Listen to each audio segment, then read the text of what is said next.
But after 8 months, I finally decided to make a third episode. And sadly, it's probably going to be the last one. I'm not good at keeping my promises, aren't I? Hello everyone, it's me, SlayerCoon, everyone's least favorite cringy gay furry. After putting this series on hold for nearly a year, I thought it'd be the perfect time for a grand comeback that only 10 people will watch. Now, in spite of the metric ton of goat that plagues YouTube, there's actually plenty of great channels that are still worth checking out. It's almost to the point where I feel like the dark age of YouTube is starting to come to a close. Okay, maybe I wouldn't go that far, but you know what I mean.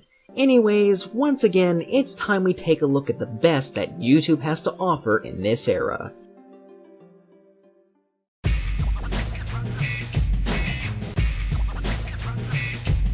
I introduced to the world Minimi, a highly unique game reviewer from Australia.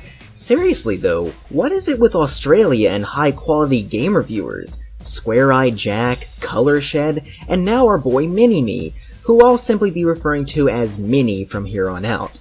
As with any good game reviewer on YouTube, Mini has a rather notable gimmick. Most of his reviews focus on either handheld ports of AAA games from the 2000s, and games that push the limits of primitive consoles. And with a laid-back style of reviewing similar to Colorshed, his videos are simply a blast to watch from start to finish. It feels good seeing someone slightly notable covering games that practically nobody else is talking about. I think the moment I truly fell in love with his content was when he covered the Tony Hawk GBA ports. Barely anyone talks about the Tony Hawk games in general anymore, let alone the GBA ports. And as someone who grew up with Tony Hawk's Pro Skater 3 on the GBA, it feels good seeing someone who acknowledges these wholesome handheld ports.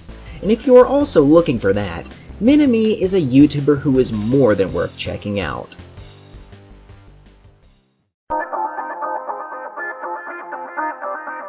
For all the advancements we've made in technology, we are still a pretty scientifically illiterate society at large. There are 3 key reasons for this. Underfunded education systems because governments would rather have war with third world countries than educate their own citizens, the Discovery and History Channel abandoning science and history in favor of reality show bullshit, and hack YouTubers like Brightside, who are so watered down that a flat earther could get enjoyment out of their videos. Thankfully, we still have quality YouTubers like Real Life Lore to save the day. Ever since Michael of Vsauce shifted to YouTube Red, this has been one of the best scientific edutainment channels on YouTube as of now, with addictive videos that keep me coming back time and time again. What I really love about this channel is how his videos are easy to understand, but at the same time, not insulting to my intelligence. It's something that can appeal to both grade-level elementary school kids and college students alike. Although if you enjoy the likes of Brightside, your pea-sized brain will be left in the dust. But for the rest of us, Real Life Lore is a whopper channel that no science nerd should miss out on.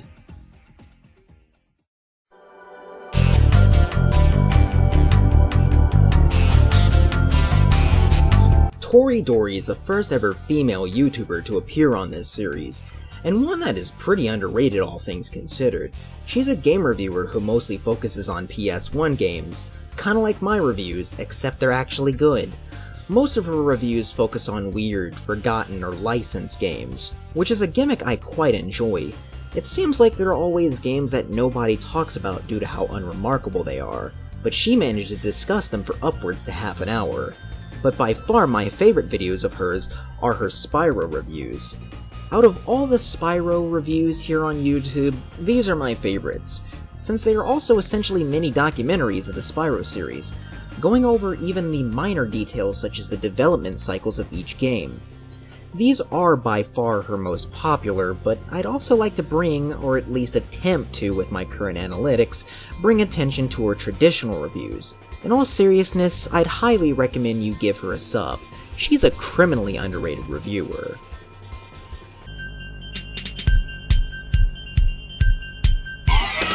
I love music. I love music so much that I even decided to start releasing my own music that nobody will ever give a shit about. So being a music lover, Todd in the Shadows is right up my alley. I do normally avoid his current pop music reviews cause Top 40 pop just isn't my kind of thing. And that includes Old Town Road, which is in my opinion the most overrated f***ing song of the 2010s by a long shot. And now that I've sparked a war in the YouTube comments section, I might as well talk about his videos. My favorite videos are by far his One Hit Wonderland videos, going over musical artists who are only known for one song, kinda like how I'm only known as that dude who doesn't like FGTV, but enough self-deprecation. These videos are highly entertaining, informative, and overall just a blast to watch. The fact of the matter is that no matter your music taste, Todd has something for everyone considering his variety of content. Nerds like me will be entertained by Train Records and One Hit Wonderland, and Top 40 fans will mostly stick to his current pop song reviews.